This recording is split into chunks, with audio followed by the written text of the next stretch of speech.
Welcome everybody to Nightcap Candy Cafe Conversation Season 2. That's 4, but that's fine.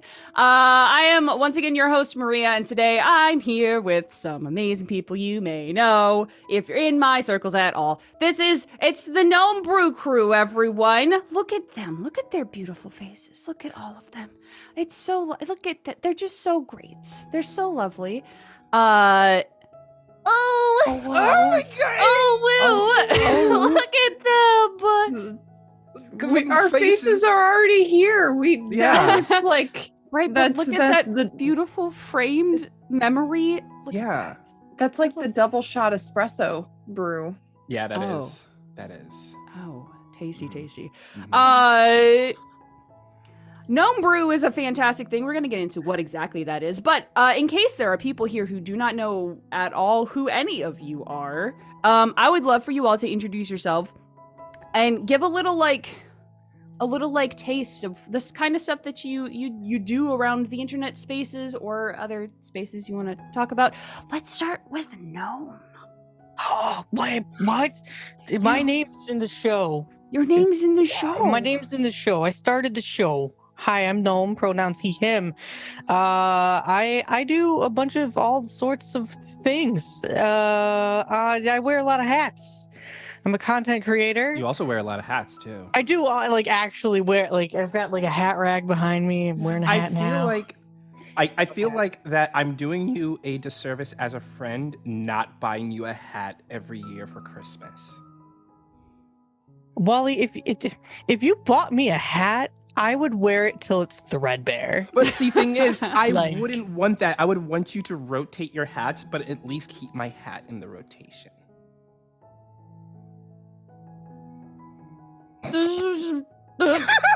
What? It's been 2 seconds and it's so wholesome here already. We haven't even gotten through the intros. Yeah, no, that's what we do. That's Gnome Brew in a not podcast. Because we're not a podcast. We're a morning talk show, and we got Walle, and we got Aras, and we talk with each other, and we talk with friends, and we talk about all sorts of stuff. Mostly like tabletop role playing games. That's kind of like how we started. But I'll save that for later, so that other people can introduce themselves. Mm-hmm. Other things Gnome does. Gnome works with Jackbox TV. As well. No big deal. No big deal. Oh my God, no big deal. You can see his crew jacket in the back behind him. It's right there. It looks like it says Mjorg. It does. It says crew. It's Meebo. Upside down. It's resting. Yeah. But there's definitely a bald head in a box on the back of that jacket. Yeah. So doing cool stuff with Jackbox. Lot TTRPGs, shows, many things. Like he said, many hats. But I just wanted to say a couple of those hats because there's just so many of them on your head and around you. There's so many hats in this house. Yes. This gnome holds so many hats. So many hats. Got hats up the wazoo. Speaking of someone who also has a few hats floating around, Aras. Hi. What do you do? Who are you? I'm Aras Savad. My pronouns are she, her. I make hats like the one that I'm wearing today. This is the Happy Cat hat. And it I need that hat. I need that so for branding. It's currently available on my website at arissavad.com in the merch section. You can also just search cat, and you will be completely delighted by all of the things that pop up on my website if you just search cat on arissavad.com. Yep. But I make digital art and jewelry, dice trays, and other hobby containment device accessories. I kind of am also a jack of all trades. I play a lot of RPGs with a lot of awesome people, and I also like sharing other small businesses and stuff like that. So if you like all of that, you can follow me in most places at Stitched by Aras. Yep. These two lovely demonstration that Gnome has of all of these beautiful craftable things and also look at this. It's just a show and tell today. It is. Is that a burrito? Yes, Walle. Walle has. That's a motherfucking burrito. That's Can we swear? burrito. I didn't even ask. Can we swear? 100,000%. Okay, cool. Fuck yeah. That's so lovely. I have a burrito blanket in the other room I have two sizes. I've got like a taco shell size burrito, and then I've got like a burrito size burrito, not literally taco shell, but like I got a small blanket and I've got a big blanket, and it's really nice. It's so nice. Speaking of nice burritos, hey Walle. Sup? Hey. Sup, how you doing? Hey, I'm great. How are you? I want to know about you. Doing quite fine. Oh, yeah, me. Well, it's me, Walle. I am your favorite non-binary slime best friend on the internet who is always happy to be on people's shows. Yeah, me. I am just your favorite, well, probably not your favorite, but probably is going to be one day your favorite TTRPG content streamer. You know, you see me on many shows. I don't have a place of my own that I stream. I just go from place to place, wandering, offering my skills to folk, and just playing with people that I enjoy playing, really playing with. That's pretty much like my whole drive is just I just want to play with many people as possible. And if it ends up me sharing my love of the game to the rest of the world, so be it. But really, that I really do enjoy, just sharing my love of these games to the world and just performing. I just really enjoy doing that, and you could find me on shows doing that. I thank Gnome and Aras for welcome me into the TTRPG sphere itself. Like I wouldn't be in the TTRPG space if it wasn't for these two. So it's when I really think about my career here in the TTRPG space, it really started with these two, really. No. There were other shows that I was on, but this was the show that I really established myself. I put my flag down and said, "Yep, I am here. What you gonna do about it?" kind of thing. Embrace you. That's what we're gonna do about it. Love you to pieces, Poopy. Oh, thank you, no, thank you, Aras. I came all the way over here from New York to come see you guys. I'm so happy to finally see you again. Yes, my booby Gnome and my booby Aras. Okay, well then this is a great segue into talking about Gnome Brew, because it's this everyone. It's this all the time, and it's God. If you don't, okay. So, Gnome Brew. I would love to know, to start off with, how did Gnome Brew come about? How did this classic morning talk show? How did that start? Is that a classic now? It is now. I think it's totally classic because we've been doing it for almost 3 years. I now. said Gnome Brew in a call with other people, and then I was like, "Oh, you might not know who that is," and everybody in the call was like, "Oh, I know what Gnome Brew is." So there's that. I really, when it comes to talking about Gnome Brew, and I think about Gnome Brew so much because when it comes to morning streaming shows in the TTRPG sphere, there's only two that pop in my head is Gnome Brew and Morning Ritual. Off the top of my head, it is legit these two shows. So yeah, 100% Gnome Brew's a classic. Do not undersell yourself. Do not undersell. Oh gosh. No undersell. Only sell. No. Oversell. Yeah. Oh gosh. Oh wow. Boy. Oh boy. Speaking of oversell, how'd it start? How'd you get started? What the thought came from? Where go do with it? All of those things. Pandemic. Hey. Like most things since 2020, I got bored. I quit my job. I quit my day job to get a different job with Die Hard Dice. And right as that happened, the pandemic happened. And so everything was shut down. So I couldn't go to Utah, where Die Hard Dice is located. I couldn't do any. Chicago was shut down. As tightly as New York had been.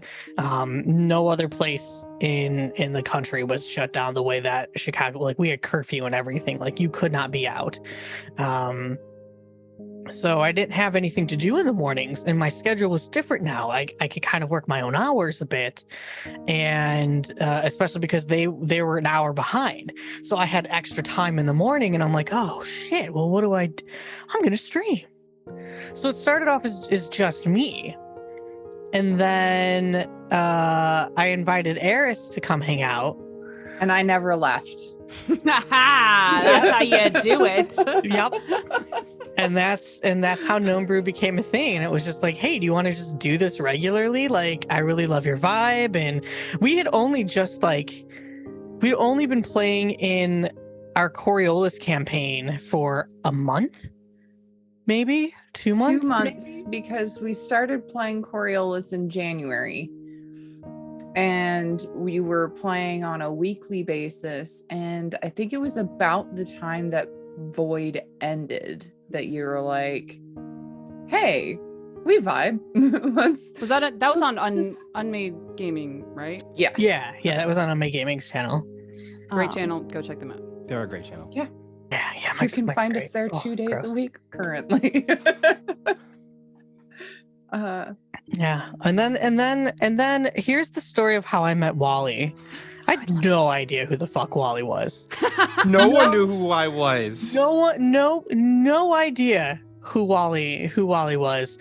But Walle, I remember you posting about like it had to be Full Metal Alchemist. It was Full Metal Alchemist. It had to be. It had to be FMA. And I was just like, I love your vibe. We're chatting. Mhm. Like we just clicked. We did. Mhm. We did. We And clicked it was instant friendship. And then we invited Walle on one day and was like, hey, this ended up being really, really great.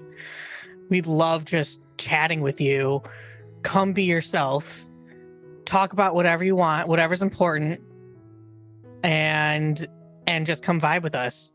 And you did for quite some time. Yeah, like a whole solid year. Yeah. Actually, a year and change, really. Yeah. It was Yeah. almost 2 years. Yeah. Uh-huh. Yeah, that was for me. It was when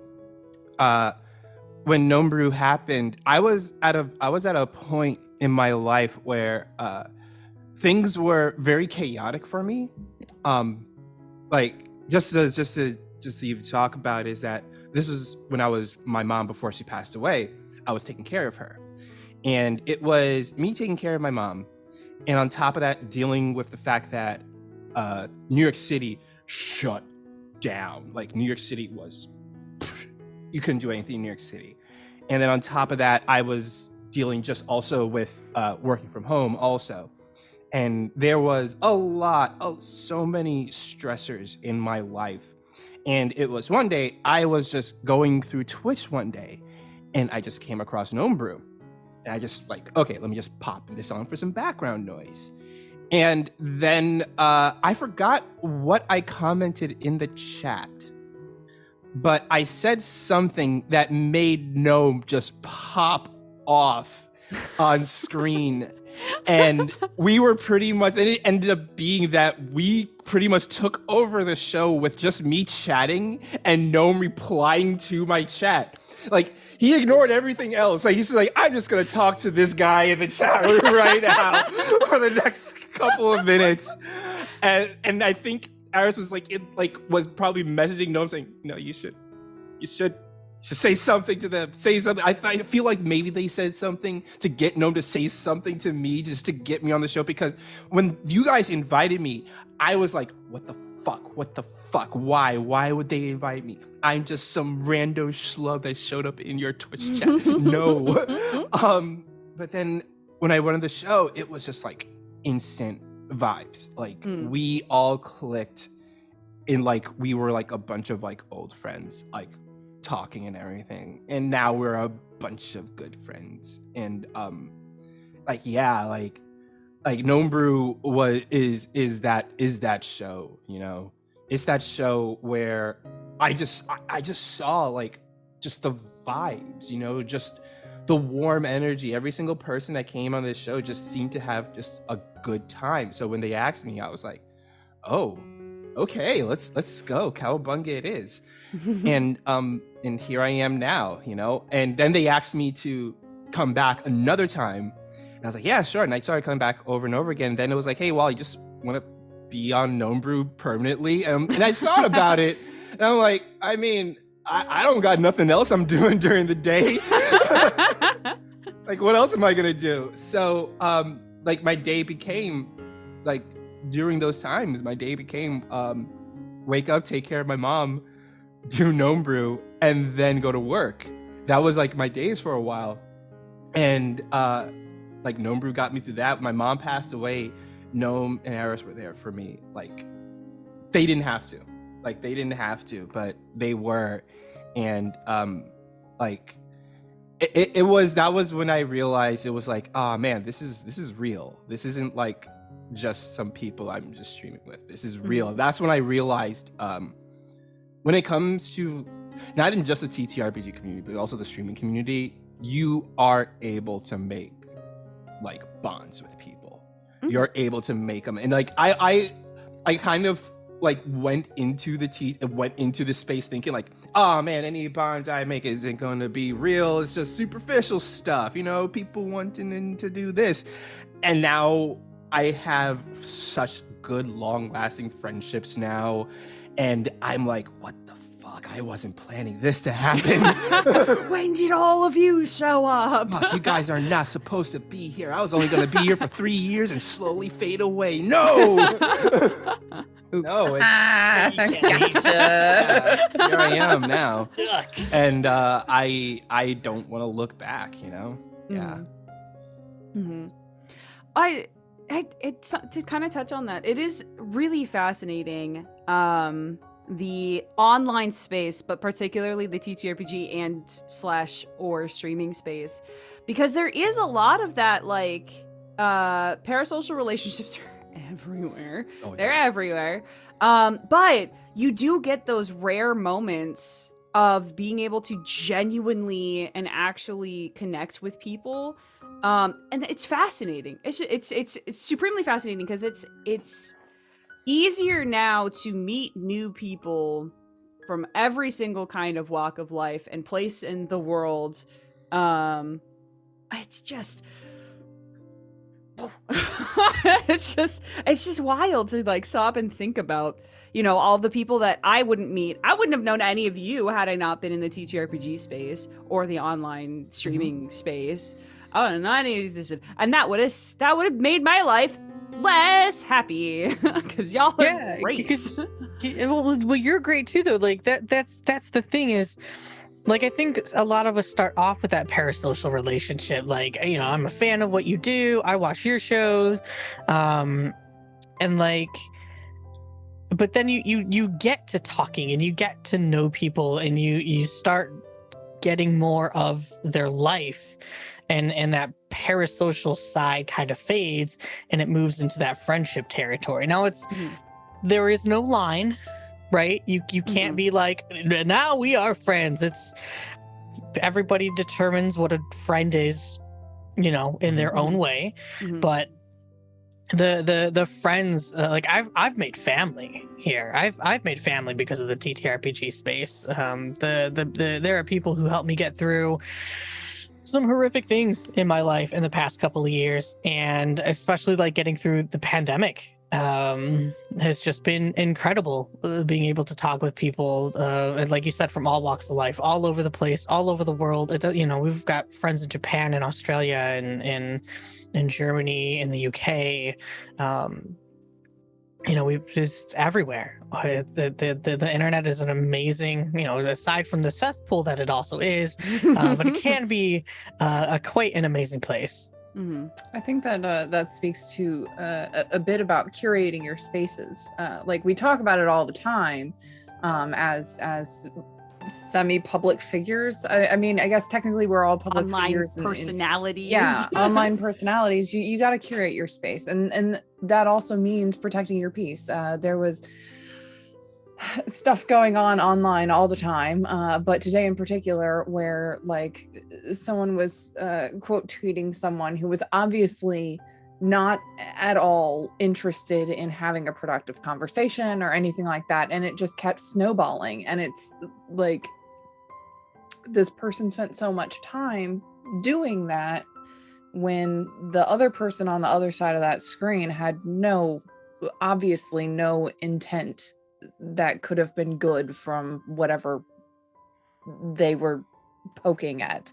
Mhm.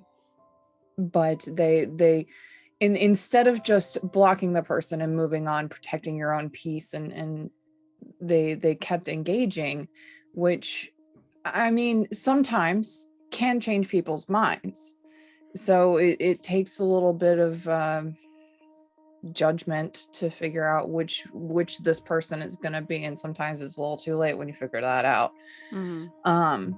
But it also means like going out and finding voices that you wouldn't normally hear. I search for voices of people that I normally wouldn't hear from, people that don't live in my area, people that maybe don't speak my language. I use the translate tweet on Twitter all the time to figure out what other people are talking about, that I wouldn't have an chance to get that conversation and hear that voice and see that perspective.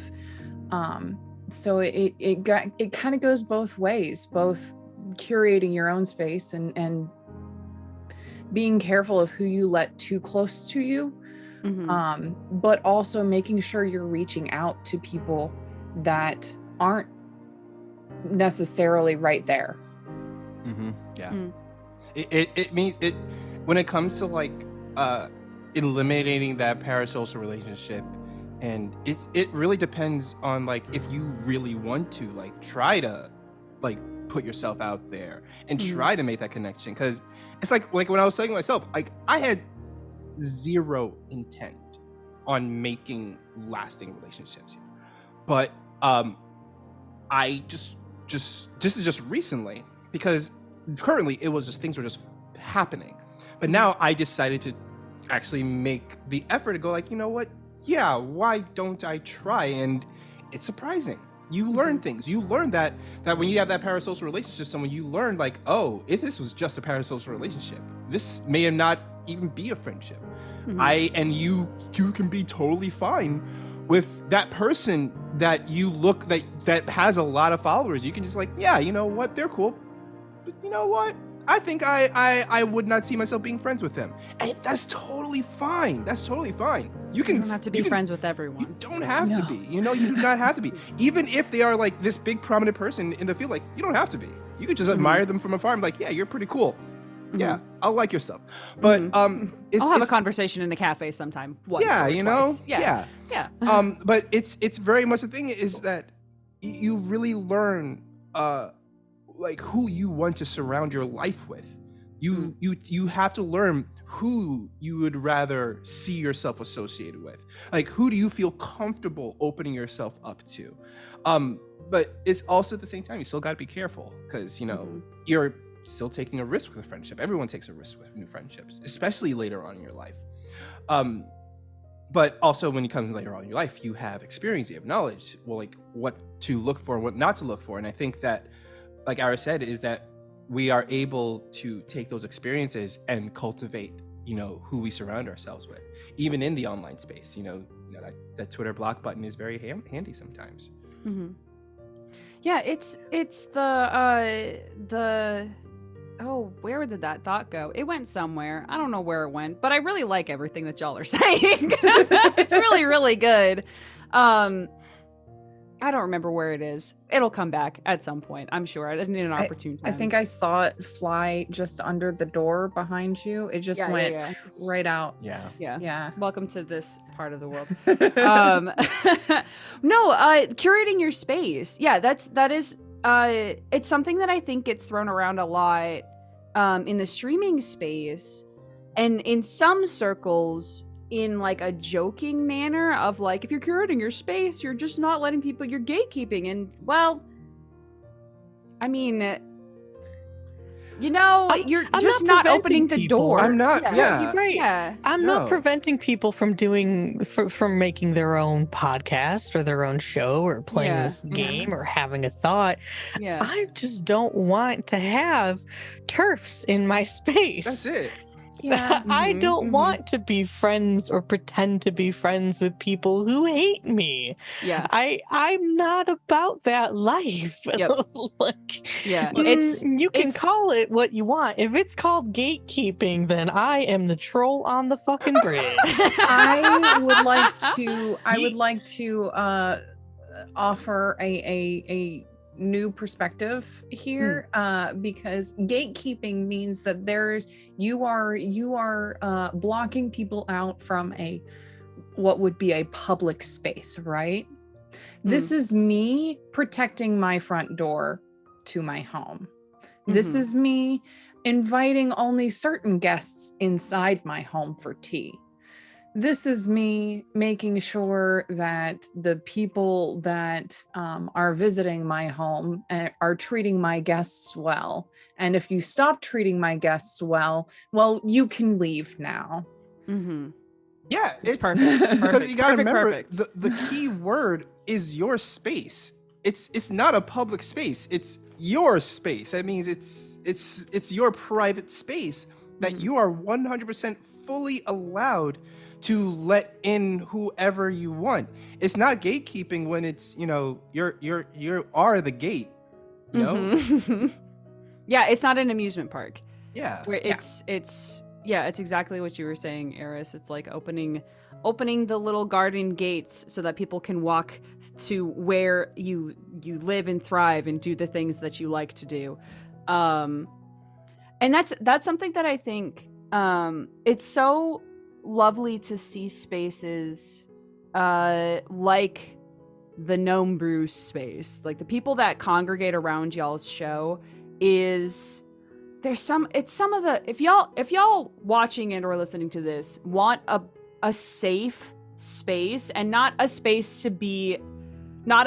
space to be an asshole, that's not what I'm talking about here. If you want a space where you feel actually genuinely like supported and comforted and like, all those things, that Gnome Brew in the mornings, top tier individuals in that chat, minus like the trolls that come through every once in a while, but you can't, it's the internet. So we've gotten really, I think, just fortunate with the people who have come to our space, people who come watch the show, who I don't want to say community, because we're not really I don't run a community. I run a talk show, but I like to look at it like when I was a barista, we are the servers and these are the customers and there are regulars, and you always end up like bonding with your regulars a bit. You know their order, you know what time they come in at, you know what they're there, studying for or working for, you know a little bit about their family or their holiday plans, and it's endearing, and it's to me it's something important. Like I want to be able to like, when somebody comes into chat, we could go G, and everybody's just like, yo, it's G, what's up? It's it's shout like out to cheers. G. Like G's the bar of amazing. cheers. Right? Shout out to G. Best mod. Hey, G, we love you, best G. mod. Yeah. So it that's the type of people that I want. That I want to surround myself with is people who are going to be kind and considerate to others, and I think we've done a pretty good job attracting folks like that, which has made it just very cozy.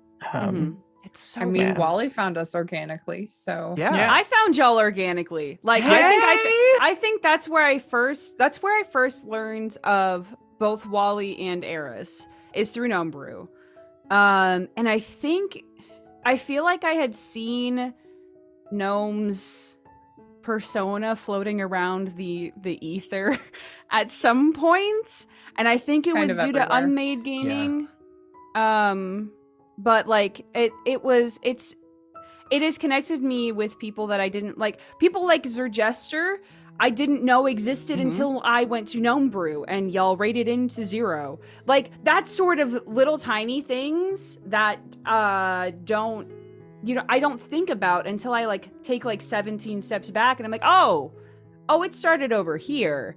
It started with this. Yeah. And it's wild to think of like the things that could happen because of y'all just sitting and chatting. And that's something I wanted to talk about is, where do you see, what do you aspire to have Gnome Brew be in the future? Exactly what it is now. Yeah, that I know it seems like a simple answer, but that's something that Aras and I had actually discussed about when we were first doing the show. Like, do we like the unscripted format? Do we like just like no, like low commitment, low energy, low maintenance?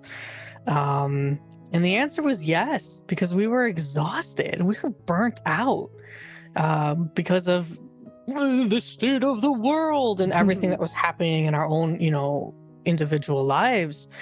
And it was very much, like, if we're not having fun and we're not happy doing this, then don't do it. Then what's the point? So, I mean, would it be nice to, I'd love to have 1,000, viewers and like hit partner with Gnome Brew and be able to make a living doing this. But like, realistically, I love where we're at. I love, it's, again, cozy is the word that I'm going to keep using, but like, it's small, it's warm. Again, we're not too big that I can't know everybody's name. Like, I know everybody's name that gives us a name in chat.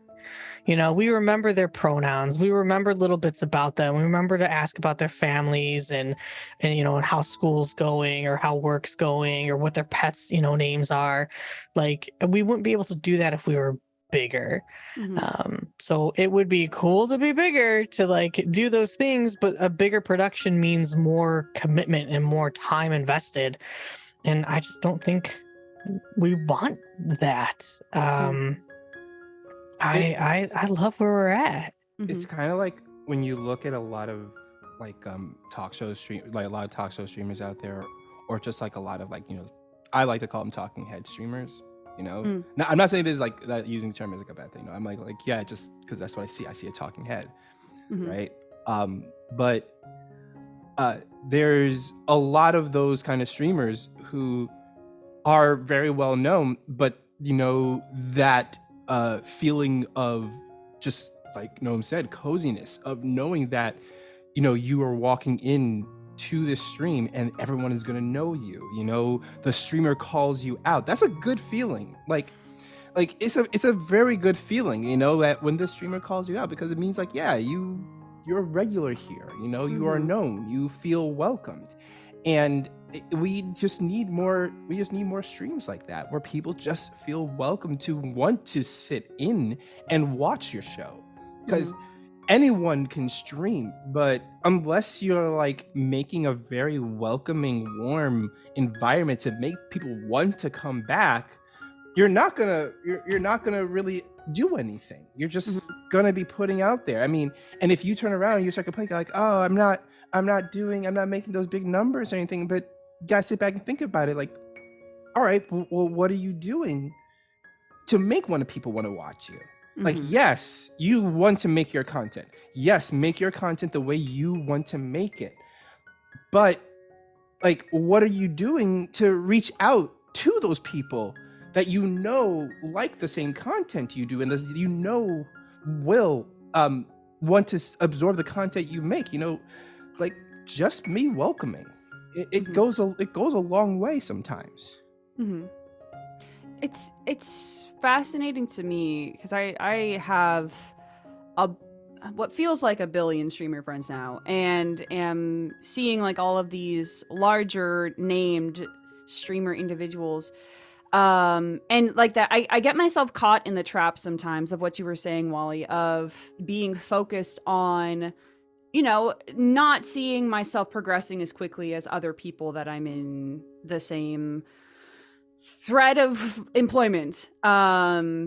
And it takes a hard reset of me, like remembering why this is, of course, for me specifically, but remembering why I chose to pursue this was never for the money, numbers, fame, position, or anything like that. Having a higher platform would be great, but it is so I can reach more people to be able to show that, yes, there are people here who care. And like it's the idea of like, I wanted to make a space where people could feel welcomed, and like exactly like we were saying, you know, a place that people can flock to when they don't have anywhere else to go. And that's something that I have to constantly remind myself and ground myself with. And I think that's a good thing for a lot of like entertainers and people who are on this space. Really think about, why are you doing what you're doing? If you are doing it for, you know, fame, fortune, whatever, I mean, that is just like evaluate why you're doing a thing, and then go from there, you know. Yeah, be honest with yourself about why you're doing it. Totally. If you're in it to make money, go in it hard. Yeah. Go make that bank. Like, for sure. Go for it. But I think when it comes to Gnome Brew, it's just not that's just not where we're at with it. That's not our goal. I started it because I wanted connection. I completely isolated. I wanted connection, and I have made so many wonderful friends because of Gnome Brew. Yeah, Gnome Brew has never been for money. Though, you know, it's really nice if it helps pay our bills, but it's never been for money. It's always been for to stave off loneliness, really. Like, we were all lonely. We needed someone. We needed community and friends, and it certainly gave us that. Like, Gnome and I had just been playing like one TTRPG together when we started Gnome Brew, and now we live together. Like, now we're besties living together, and it's the best. It's pretty great. Like, we got exactly what we wanted out of it, which was friendship. So what do you hope then people now or in the future, and this is probably going to be, I can guess the answer, but what do you hope that viewers and people partaking in things like Gnome Brew, what do you hope that they walk away with? I mean, I think when people watch shows like Gnome Brew or shows like Gnome Brew, I'm gonna call them cozy cast streamers. Like shows like that, I hope that they take the energy that we put out there and they pass it on to someone else. Like that's it, you know? Like whenever we tell people to do gnome work of like, hey guys, take a picture of your pet and post it online. You don't realize those little things, like people like those little things. People like seeing those little tiny things. And I feel like that's a big energy that Gnome has always tried to like put out there in the world, is that every little thing is joyful. Every little thing has joy in it, and you should share it to everyone out there, because people deserve more joy in their life. Like I always feel that when it comes to Gnome Brew, that I just want people to take those warm, cozy vibes and just share it with someone else, and just makes their day a little bit better, or they make a new connection, or they make a new friend, you know? I that's what I hope people take from it. I think I'm gonna hope that people take a feeling of belonging. Like, I have found somewhere that I can call not home, but I can feel at home. I hope they find somewhere that like feels like their version of Cheers or whatever. insert more recent reference here. I realize now most kids won't know what They Cheers probably have is. no I idea mean, what the Cheers 80s are is. coming. The 80s are swinging back around. Cheers is going to be relevant again. You know soon, what? I'm sure. No. We've passed the 80s. Yeah, the kids we are now in have. the 90s and They- early yeah. aughts. Like everything of like Oh, 80s no. like pop culture, it's gone now. I hate to tell you this, y'all, but it's Yes. gone. It's never coming back. I am sorry to Oh, all the no. people out there who like watch reboots of stuff of 80s. Like they're not coming back. This is it. It's Gotta go on the over. 90s It's train now. now the 90s train now. Mhm. But Sorry. yeah, sorry, y'all. I have a high schooler, so I felt very obligated to tell you. They were Listen, asking you got an me. inside scope. I You was have- asked for Jinkos one day, and Oh my gosh. I died a little on the inside. They're coming back, y'all. I saw I a was like, picture. man, It's in an I actual could have store. just held on to my entire wardrobe from high school, and my kid would have loved it. Mm-hmm. Oh my Mhm. God, does that mean bondage pants are coming Yes, back? they are. They're totally coming Yes! back. I Oh, cannot 100% wait. in. Like I Oh, posted the that belts, picture. the buckles, Yeah. Uh-huh, the zip uh-huh. I straps, cannot the wait. hoo-has, and Oh, And but the like, hoo-has. oh, but man, like speaking of like 90s stuff, so Uh-huh. it finally happened. Uh-huh. I finally saw it. I'm coming home from work. I'm riding my bike down the block, coming home from work. I look over my shoulder. I see this man who must be in his late 60s, might be pushing 70s, right? He's wearing a backwards baseball cap, a Thrasher t-shirt, baggy jeans, and he is just going up the block rollerblading. And I'm like, oh my gosh, this is it. It finally happened. I finally saw one of those guys when I was a kid looking up like, oh man, you're really cool. But now they're really old doing like what they enjoy. I'm like, this is the coolest thing I've ever seen because it's someone like in their, he looked like he was almost like in his 70s. And he is just having a ball, just like wearing full out aggressive skater gear, baggy jeans, rollerblades, backwards cap, skater shirt, and he's just blading up the block. And I'm like, man, I cannot wait till I'm like that. I cannot Yep. wait till I'm in my 70s and I'm still rocking my weeaboo shit t-shirt. Oh Yes. my gosh, I cannot wait. Because like I'm turning 40, right? And I had this weird like moment of like, I'm not having this like crisis of like, oh no, I'm officially aging out of everything. I'm not going to be in touch with everything. No, I've had this moment of like, man, I've been around for 40 years. I have a lot of memories. Mhm. It's like when you really think about it, like you really like take account of how many memories you have in the life you've lived. And all the stuff you've forgotten. Yeah. Oh Like, god, the memories really, are long like, on that like- one for like, me. sit down and think about like how many memories you have and the things you've forgotten. They come back up, and it's like, oh wow, I've done a lot of things. I've done a lot of things, you know, and it's a very good thing. And then a coworker made a great point because I was talking about this at work. One coworker who's much older than me, they said, when you hit a certain age, you start to look back at your life and you look at how young what you could do when you were younger and what you can do now. And one of my coworkers is like, yeah, I think back to when I was younger, I can't do half the stuff that I can do now.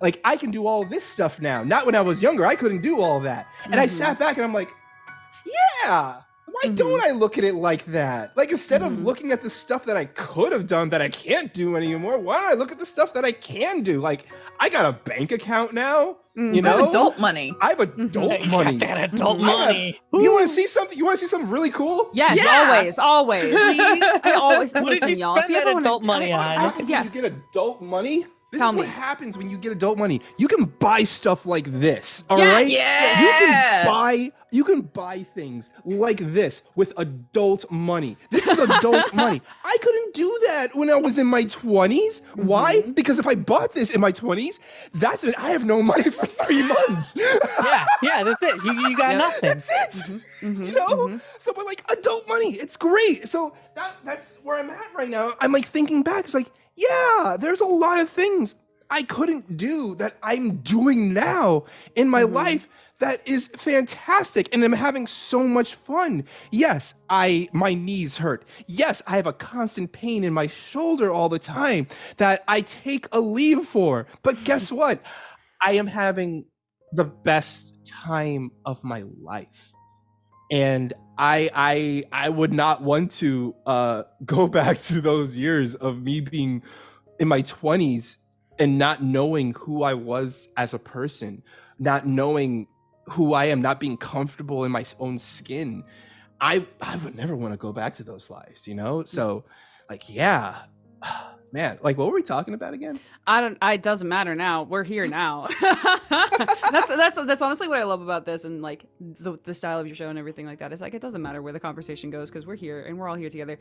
And I do think that you have, like, I love that shift in perspective, because I think like at least in my past, when older folks are, you know, you see it in tropes and like movies and stuff like that. You know, like, you know, the golden years. Like, don't waste your, you know, your teens and your 20s because you'll never get them back. And I'm exactly there with you, Walle. Like, I don't want my late teens back. They're fine where they're at. I'm like, I turned 30 and I'm like, all right, let's go. Yeah,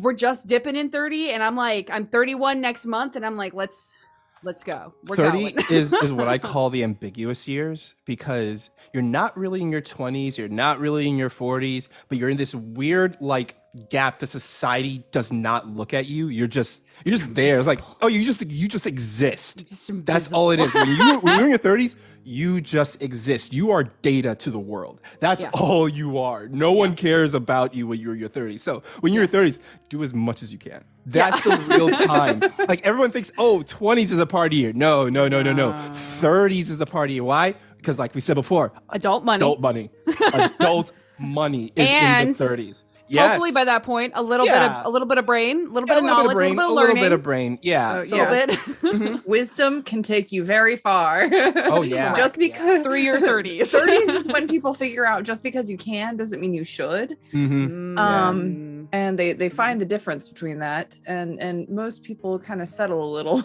Yeah. Yeah. Oh, yeah. And have more fun somehow, you know? I think it's contentment for a lot of people. And of course, this is not a blanket statement. Yes. But at least in my year so far of being 30, it's finding that like the contentment with what you have, while you can still strive for other things, it's being at least okay with, you know, discounting terrible situations you might be in. But like, if where I'm at, I'm okay. Do I want different things? Sure. But I think that's going to be like a natural state of like, I'll always want X or Y or Z. But like, also just being content is something that I struggled with a lot younger. I was always trying to chase something other, because I thought the grass is always greener over there kind of situation. That's something that I've learned in my 1 year of being 30. My old I guarantee my joints though feel like they are way beyond 30 though. Let me tell you. Yeah, well that's 30. That's the 30. That's 30. Yeah, that's what happens. Yeah. You are your knees, joints dead. There's going to happen. You are going to wake up one day and you're going to realize, oh crap, why did I sleep like that? Yep. That's like at least once every 2 weeks for me right now, is like, all right, well, you're that fresh 30. I'm not fresh creeping 30. up towards the 40 now. I am officially past middle age. I'm 36 and oh gee. Oh boy, that pot of spaghetti I ate. Can't do that no more. Darling, I'm regular. The small things that you Metamucil today. Listen, you learn to appreciate small things, such as my dishwasher broke the other day, and like a week ago or so. And you don't really appreciate a working dishwasher until you don't have one. It's the little things. I could live without a dishwasher. I did for many years. Do I want to? Hell no. I bought a house. It has a dishwasher. No By one. the way, I got excited today. I was just scrolling on Instagram, and I was like, Aras, come here. Look at this, Aras. And it's just these like fancy fucking sofa covers, but they look like bed sheets. So they've got like the stretch. They don't fully zip up or go all the way around it. Yeah, they're It goes just like on like the elastic of your bed sheet, but it just goes around the cushion and on it. And I'm like, oh my god, this is life changing. I need this. Just joy. Just pure Anybody joy. who grew up thinking that your parents and or other adults were just like boring for celebrating things such as getting new tools or getting socks or anything like that, no, y'all, if you're still young out there, you don't understand how nice it is to just get like a new tool set, to get a new set of dishes so you can replace your old dishes. Oh yeah. Look, I would just like some really soft, cozy socks. Because my feet are always cold. Yeah. A new bed sheet set. Oh. Brand new extra large towels. Wait, who has? See, and here's the thing, right? We're not 30-year-old boomers. See, yes, we're 30-year-old millennials who couldn't afford the nicer things that our parents and previous generations were able to afford in their 30s. We're still holding on to college shit. Oh my god, the dollar so much. store stuff. Yeah. Yes. Like whatever we could afford to buy, that's what we have, and we use that till it's nothing. So when that adult money comes in and you go, oh my gosh, I can go get a 4-piece dinnerware set that matches. Matches, right? Because you're going to Goodwill picking out just the plates that you like. Yeah, it's $1 a piece. Yeah, it's like the whole thing of turning 50 is different for every generation now. Because 50s for the boomers were like, I had all this money. I have all this money squared to me. I got all this money. Of course, when I retire, it's going to be fantastic because I got all this money from being a boomer. Those fuckers could actually retire at an early age. Yes, exactly. We can't retire until we're 72. We can't at all whatsoever. So y'all are being really, really optimistic that retirement is going to be an option for us by the time we get to that. Exactly correct. It's not. It's not at all. Like for us, our generation is like, we're gonna be working for a really long time, you know? Like it's the grind is never gonna leave for us, and that sucks so much, you know? And that's why I feel like the idea of why 40s is now the turning into the new 30s for our generation. Because when you're 40, is like what it is for being 30s for boomers. Because when they hit their 30s, that's when they had the adult money. Like adult money. When like now that comfortable money. Yes, exactly. But for our generation, being in your 40s or your 50s is when you're maybe get that maybe, and I'm using the term sparingly because I'm saying that maybe you got lucky, you had a job in your 20s that you stuck around with for the past 15 years kind of thing. That maybe when you hit your 40s or your 50s that you'll have that comfortable money. But I think that's because now the 40s and 50s for our generations and now the new 30s where we are now having a more steadier income for us because assuming we've been working for the past 10 years. Assuming. Assuming. Hold on. I've been working for almost 20 years now, and I still make less than minimum wage. Then there's that situation right there too, because there's also situations where you could have been working for 20 years and you still don't have that comfortable adult money. Yeah. There's the idea of people saying you're living your 50s is when you can now live your good life. It's no longer a thing there. Now, I feel like for our generation, it's like your 50s are now the new chapter of your life.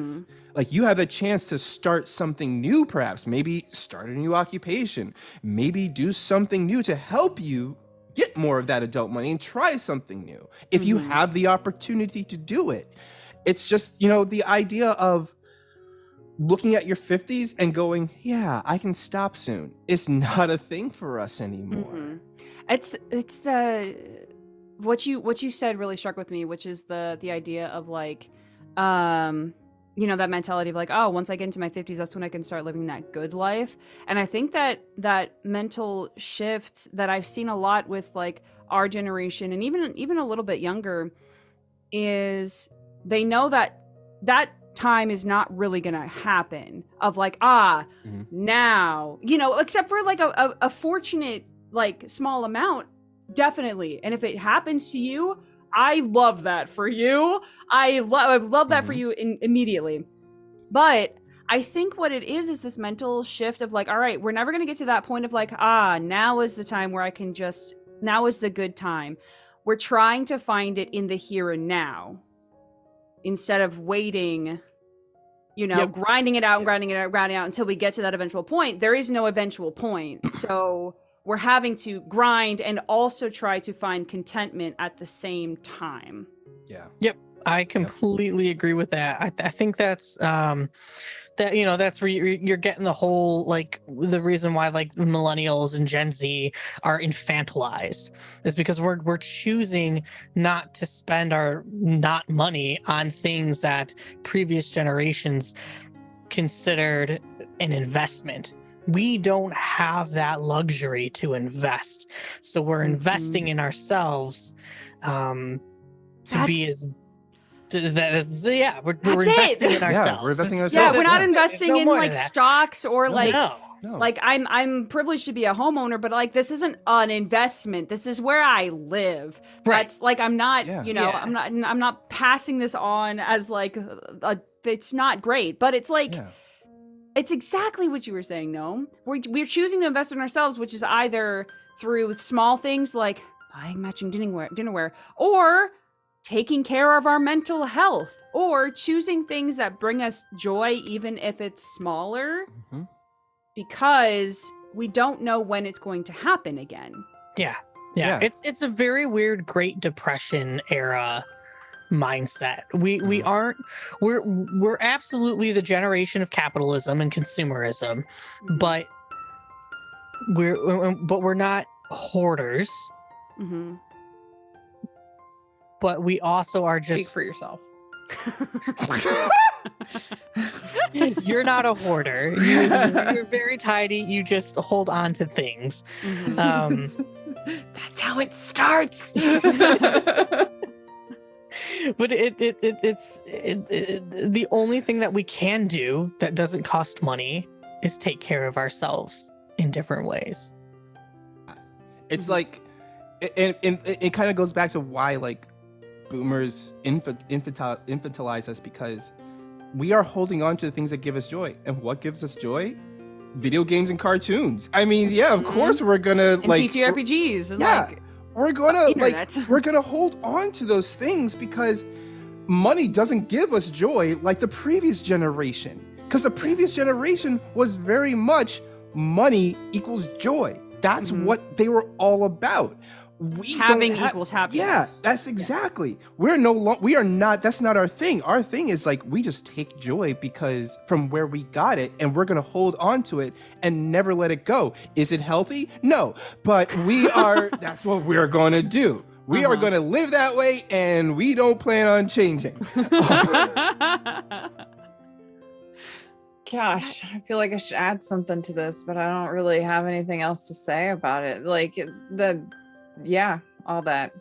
It is wild to think about it, because like these are the kind of conversations that like I imagined, like people like my parents would have, or anything like that, of like back in my day. And I'm like, well, I feel like I'm back in my day, like right now. We're not like. Well, no, we're saying this is our day. This is our day. It's not back in our day. This is our current reality compared to what we what we were told our parents' generation's reality was and what we were told to expect as we were growing up.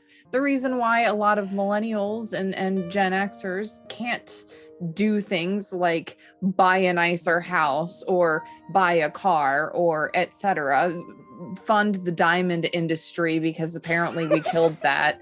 Oh no, we killed blood diamonds. Dang. Oh no. What? You mean we're attempting to be ethical consumers? What? We're thinking about our purchases. So We're supporting weird. small businesses. Hate to see it. But yeah, the reason why we can't do any of this is because so much of our generation is burdened with things like medical debt and school debt. Student loans are completely drowning us as a generation. Like, there is no room for us to grow with all of this debt that we were promised by the generation before us. You need this to succeed. You have to take this to succeed. If you don't go to a 4-year college, or you don't do this degree, you don't go to this nice place to learn all of the things that you need to be an adult, then, well, you're just going to work at McDonald's and that's going to be your entire life. And no one wants to pay you to flip burgers for minimum wage. What kind of a life is that? So we were basically strong-armed into either doing that or, military service. Some of us went to trade schools, but not nearly enough, because all the trades are dying up. Because, by the way, if you are currently listening and you need a better career, look into the trades in your area and ways to become an apprentice, maybe, or something like that, because the trades are hurting, because everybody was tricked into going to 4-year colleges where they got business degrees and English majors and whatever it is that you did. And then we got out when the collapse was happening and the economy exploded. Yeah, the economy exploded and imploded, none of us had jobs. So then our student loans became due and we were working as McDonald's employees. The circle of life. So we were promised all of this, all of this payoff for all of this work that we were doing, and then there is no payoff. So we got to make our own happiness the way that we can, by surrounding ourselves in our apartments with stickers on the wall and fake plants and real potted plants all around us, because we can't afford a house to put an actual garden into. Or the stuff the stuff to redo the garden that is overgrown. Yep. It's just it's just us. We're just doing what we can just to give joy in our lives, just to be. Yeah. Because that promise of you're going to hit retirement and everything like that, it's just not there. No, it's not. It is not. To segue slightly, but only slightly, because I still want to touch on that finding and holding on to things that give us joy. One of the things that in this call, and I know personally, that give us all joy are TTRPGs. And I do want to talk to y'all about TTRPGs because I know y'all can talk about them. I guess I could. And it's just a little thing that we do. So I wanted to tap into that joy that I know that we all have. And I would love to know what some of y'all's favorite TTRPG systems are. And if you have like a show that you were involved in that's also like really stands out to you, extra bonus points if it's a system you love and also the show was great, which is probably, that's silly. I know that's a given. Never mind. Ignore that. You get bonus points. Everybody gets an extra bonus point. But favorite TTRPG systems right now that you enjoy a lot. I mean, oh man, I played so many. I've been playing a lot of them. Good. Everyone, play more games. Yeah, really. I would have to say I am in love with Powered by the Apocalypse. It's always been like a favorite system of mine. Like Powered by the Apocalypse has always been like one of my go-to in like any kind of storytelling system. I just love games that allow not just the DM but also the player to be cinematic in their descriptions and just be descriptive in explaining things. Because as much as I love D&D, like D&D is it's cool, it's great, but you know, because it's like there are so many like mechanics for this and that to balance things out, this and that, because the game focuses on so much on balancing and making sure everybody's having fun. It kind of removes like the cinematic element from the game is how I feel about it. Like for at least for the players, at least like the DM, totally DM 100%. They can go hand with it, but it kind of takes that agency away from the players. Like unless they like crit or fail, that's the only time they can like be really like descriptive and cinematic with something. But I love games like Powered by the Apocalypse. I love systems like that. Like my favorite game is definitely Monster of the Week. That is one of my favorite games to play of like all time. I love that system. Is one of my favorite games to play. One that is like kind of really I've really fallen in love with is the Valor system. It's a very very crunchy when you're doing like character creation. Is super crunchy, but the actual gameplay is so like it gives you total player agency. Like there is nothing that says like, yeah, you can't do it. No, you can totally do it. Just like if you read through the book, you can do that. It's 100% you can do it. And it's like it's very open-ended like that. And I really, really am enjoying the Valor system. They're in the middle. I think their Kickstarter is about to end soon. By the time this airs, it's probably going to be over, I think. But really support Valor TTRPG. It's a great system. It's becoming one of my favorite gaming systems out there, and I want to run a bunch of games with it if I can. But I'm waiting until like the Kickstarter is done and then the new book comes out. But yeah, definitely check out the Valor system. It's definitely a favorite of mine. I've never heard of that one, so that's definitely something I'm gonna add to my ever-growing list of games to check out. Yeah, I mean, it's a game that lets you be anime as fuck, and that's like my jam. So I love that. Yeah, he loves when he gets to be anime. Well, I'm gonna take you to a whole different type of game. Nope. So I have been really liking Tales from the Loop. Yes. I have yet to play that. Yes. I have to play Tales from the Loop one day. It's really, really fun. Also an honorable mention to Kids on Bikes, which is another system that I really want to play more of. Apparently, I just really like playing kids right now.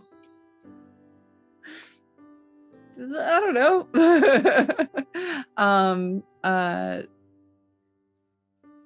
Another system that I was going to mention, and it makes me realize that yes, I do just really like playing teenagers right now, is called Witch Girls. All three systems are very much you are a teenager going through extraordinary things. Honey, I'm talking, baby. Sorry, dog needs scritches. No, of course, always. Yeah, they're very much games where you are teenagers going through extraordinary circumstances. For Witch Girls, you are in a witch school. My favorite thing about that system is how cheeky it is. It's got like the names of the spells are really good, and they do fun things. I played a campaign on Little Red Dot's channel a few years ago, back before Gnome Brew started. Kids on Bikes, I actually only got to play one session of it because shit happens. But it was a lot of fun, and I also liked the names and how all the abilities were called. Tales from the Loop is just freaking great. It's really good. It's so good. Yeah, I really enjoy the game that we're playing on Unmade Gaming's channels on Tuesdays. We're playing it in I think we're on season 2 right now, Glenbrook Unhallowed, and that's at 8 p.m. Eastern time. I'm getting everything. I'm getting my times right. Let's go. Yep. And I really also I really like how, I think the thing that I like about all these games is that the kids don't die. Mm-hmm. Spoilers, none of the kids can die in these games. It's just the mechanics of it. So a lot of it is you get into these shenanigans, and then you get out through whatever bullshit abilities you've given your kid. Mm-hmm. And they're kids, so of course they're gonna come up with wild, off-the-wall things that adults wouldn't think about, and it's a chance to put your brain inside of the brain of a 12-year-old and think of all those things that you couldn't dare to dream now as an adult because you're too rational for it. How dare. That's the curse of the adulthood. That's the curse of turning 30. Yep, you Hey, rationalize everything. Oh, yeah, that's it right there. Yep.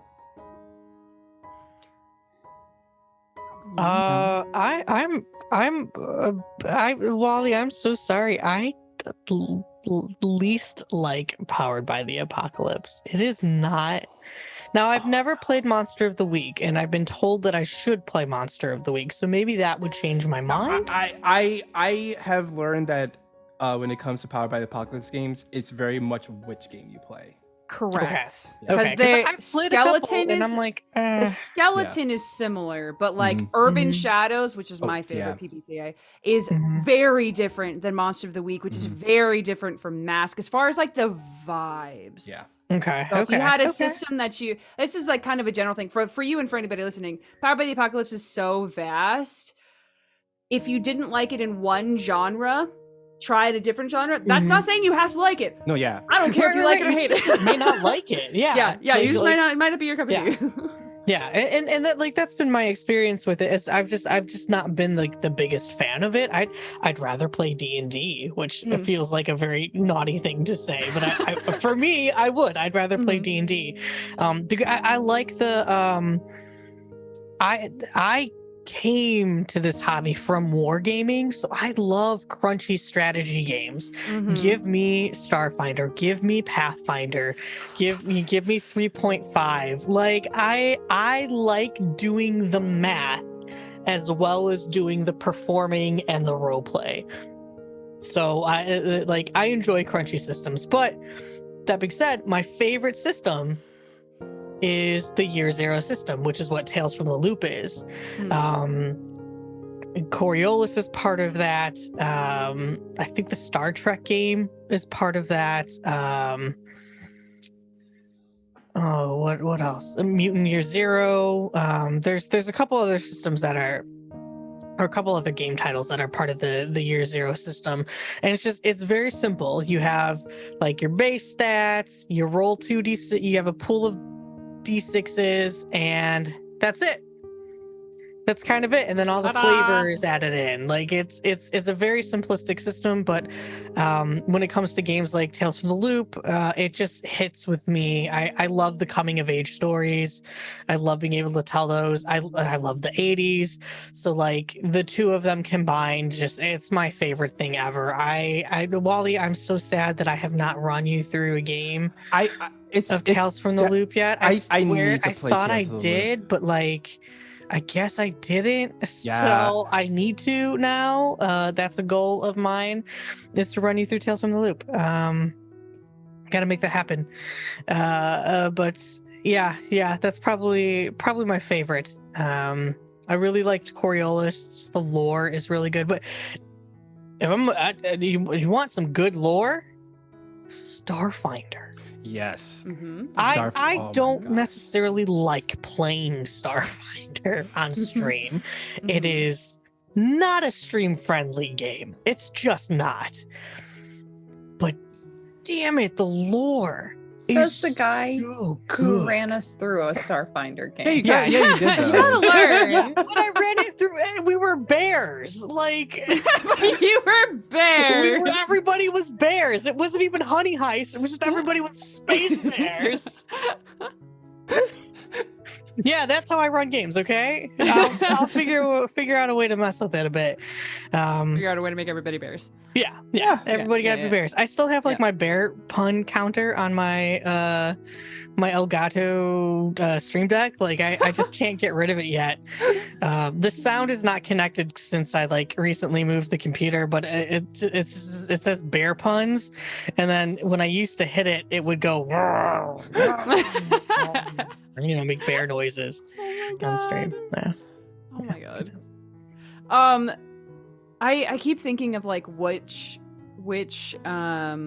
system to talk about, because I keep trying to think of like a new system to like say, oh, this is a good system that I've been playing recently. And y'all, I feel like I'm coming up. We're getting close to the end of the season, y'all, and it's getting harder to think about the games. But I don't think I've talked about Pathfinder, and if I have, well, oh well. Because I've recently, as in like a year ago, started playing Pathfinder 2E on a streamed game over on Waffles Maple Syrup every other Thursday night at 8 p.m. Eastern Standard Time. And it was a struggle because I hadn't played like the original Pathfinder, but I had played a lot of D&D. And the transition from D&D 5 to Pathfinder 2E was rough because there's so much overlap. There's so many things that overlap between those two, but it's also different. Things are called the same thing, but they do completely different things, and it takes a little bit of like fine tuning, which I say that, and I still don't know how to find perception on my character sheet most of the time. But I don't know where to find that on any character sheet. I don't know how to find that stuff. It's the thing that we can't perceive. Like, it's great. But I love the action economy in it. I'm usually much more of a fan of like more open-ended games, such as GM-less games, or like things like Powered by the Apocalypse, or ones that have less rigid rule sets. However, there's something about Pathfinder, and similarly with like another one that I think I've talked about before, Savage Worlds, which is a genre-less kind of system that you can kind of put in space, or like do like a fantasy setting or a modern setting or anything like that.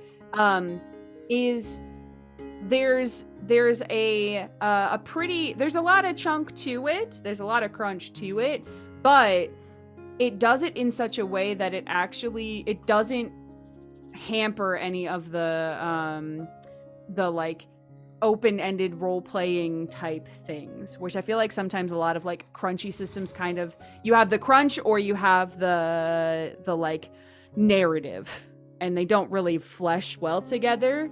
And I do think that Pathfinder 2E does kind of marry that a little bit better than perhaps original Pathfinder or 3.5 mayhaps has done in the past.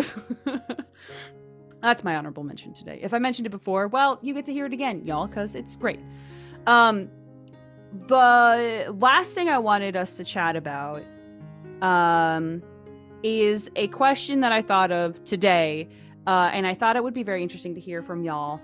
Why do you tell stories? And it doesn't have to just be TTRPG stories, because y'all do Gnome Brew, and y'all tell stories about each other all the time. But why do you tell stories? I mean, I could just give the easy answer for me, is that because, like, basically growing up, I didn't have stories about people like me. All the stories were about white people. Like, I grew up there was a long period of my life when I would play pretend with kids. I would play the white character because I thought that's what it was supposed to be, and then when I grew up and I started making my own OCs, all my OCs were white because that's what I thought was supposed to be, because I thought that's what makes a popular character. But it wasn't until that I realized, like, no, I want to tell the stories with people like me. And that's why I tell stories. I just want to tell stories for people, like, to have them goes like, oh wow, they're just like me, for real, you know. Like, I want someone just to have that feeling of like they're not alone. Like, even if it's a real story, if it's like a story that I'm making up, if it's a character I'm playing, I put something into it that I want people to go, yeah, I know, I get that. I understood that reference. And I just want to tell stories to make people feel like, you know, belong, basically. I'm gonna echo that and say, yeah, I tell stories to make people feel less alone, because, you know, you can be all of A, B, and C things and also feel D, depressed.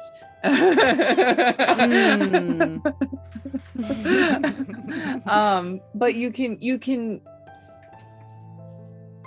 it's to show people that you're not alone.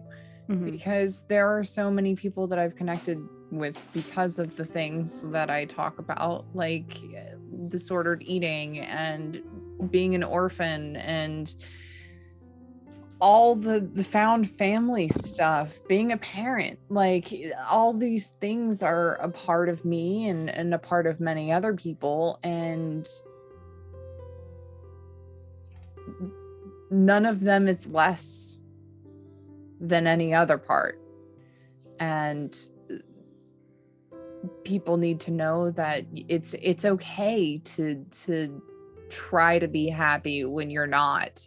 But it's also okay to just really not be okay. And you know, the more stories we share about the things that really matter to us, the more people we actually connect with, because they also care about those things, whatever they may be. It's a connection. It's community. Yeah, I mean, I'm a fat Jewish trans man, and until this year, there was zero representation of fat Jewish trans men, and now there's some cartoon out there that took my likeness haven't watched. that I still haven't watched. That took my likeness. It's not even your likeness, Gnome. It's literally you. It's literally 1-for-1 your story. God, like, I need to watch this. You really do, because on Netflix, right? Yeah. All right, start tonight, movie nights or whatever that is. Movie night. Yeah, we're gonna have to do that. But I mean, same. I didn't grow up with people who were like me, and I wanted to see that. I wanted to see more of that. Good. Great. Good answers. The Family Feud up in here. Great answer. Good answer. Except I mean it. I love to be around people who are like you all. You all are like, when I say like, we talked about Gnome Brew a whole lot and about how it's like comfy vibes and all that sort of stuff. But like, if you watching have any kind of feeling like I'm feeling right now, of like, God, I'm so blessed to be sitting here right now listening to these people and all of their talks and all of their experiences, because again, like, it's stuff that I don't have the opportunity. I don't have y'all's experiences. Y'all are so vastly different in the best and beautiful way, and it's so fascinating and wonderful to see how y'all have taken your everything, from you growing up, from you being where you are, and the places that you're at now, transcending that into something creative, whether it's Gnome Brew, whether it's the TTRPGs that you're in, or just being a person and a voice on the internet, and doing so from a place of such warmth is just so wonderful. And I just wanted, this is the real excuse for me wanting you to be on this show, so I could tell you all how much I actually love you all so incredibly much. Because you do, you mean so much to me and so much to people in general from an entertainment standpoint, but like the talks that y'all get to have on your show and like talks like this and y'all just being, this is them, y'all. Just wanted to let you know, this is who you get. And we're all better for it. So make sure that you get all of this as much as you can, respectfully, because your life is only going to get better because of it, because of these people. So there. We try our best. Fuck. We Listen, did not agree to come on this show. I let you into my house. Make me as red as your lights. Like, this is entrapment of the highest degree right there. So much entrapment. Don't worry, because the tables are gonna turn when you come on to Gnome Brew. So It's gonna happen. prepare. It's gonna happen. Uh-oh. Well, that day will come soon, friends. It's gonna happen. Now that we're in a call with you, when we're done here, we need to like schedule something real quick. So it's really gonna That's happen how it works. now. That's how it works. Yeah. Great. Excellent. Well, let's get to that point, because y'all, this has been fantastic. I wanted to end with just a mega compliment, because I can't think of better people that I would be sitting here right now tonight with, except for y'all right now in this very second. So y'all are great. Take that. And thank you all for watching out there in the stratosphere. Y'all are fantastic. Thank you for your support throughout this entire season. We got some more left. Don't worry. It's going to be great. But before we part ways with the wonderful viewers, once more, please tell people where they can find you on the internet. If you've got any projects coming up, come this back couple months of the year. And all that sort of stuff. We'll go in the reversal order. We'll start with Walle. Yeah. So yeah, you can find me on Twitter at WALLE132, like the cute little Disney robot. You can find me right now. You can find me every Mondays over at Enoria's channel playing some Final Fantasy Tactics TTRPG: A Tale of Two Lines. It uses the Valor system, which is one of my new favorite TTRPG systems. It's a game where based off of the Final Fantasy Tactics universe. It is a lot of fun. You can also catch me over on Black Girl Mage's channel every other Wednesday with a new episode of the Strixu. Is our all-black Strixhaven HCBU historical Black College themed D&D game. It's so much fun. Please check it out. We are doing big things with it. We're so very proud of it. So please check that out. And also you can check me out over at GTK Game Nights. You can see me playing every Thursdays playing some Monster of the Week, and every Friday nights playing some Dragon Age TTRPG. So yeah, check me out doing those things. And yeah, just, follow me on Twitter if you just want to hear me talk about fun stuff. You want to hear Walle talking about fun stuff. Yeah, Trust me. Because my Absolutely. hyperfocus goes off sometimes, and it's delightful. it is fantastic. Ask them about Dr. Robotnik. Oh boy. Okay, so this is your Twitter homework, everyone. Yeah. When this airs, Just you at have Walle. Look, at Yes. Walle. Of Dr. Robotnik. Please share with me Dr. Robotnik. That's your homework, everyone. Now I'm gonna get so many fucking tweets of like, "Hey, Walle, hope talking so. about Dr. Robotnik," and I'm like, God, I hope so. "Fuck." I hope so. Look, whenever this episode comes out, we are going to get a mega thread from Walle Great. because everyone's going to request it. Yeah, So it's please, gonna happen. Walle. It's Good, gonna good, good, happen. Excellent. Aras. Hello, I am Aras Savad, pronouns are she, her. I make all sorts of things. You can find the things that I make at arasavad.com. You can find me, being chaotic over on Twitter at Stitched by Aras. If you want to see videos of my cat Rufus, which 10 out of 10 people who are questioned say yes. So you should probably go look on TikTok. I am Aras Savad. Yeah, that's it. Go watch. Oh, Glenn Burke Unhallowed and The One Ring are both on Unmade Gaming's channel at 8 p.m. Tuesdays and Thursdays. 8 p.m. Eastern time. So go check it out, and you'll see me and this wonderful guy, Gnome.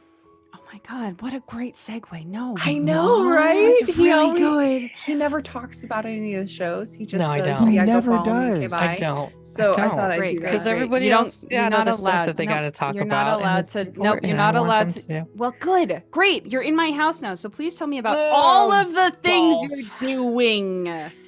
I'm not doing that many right now. I've decided to kind of walk back and go into more like behind the scenes things. So I'm doing like production stuff.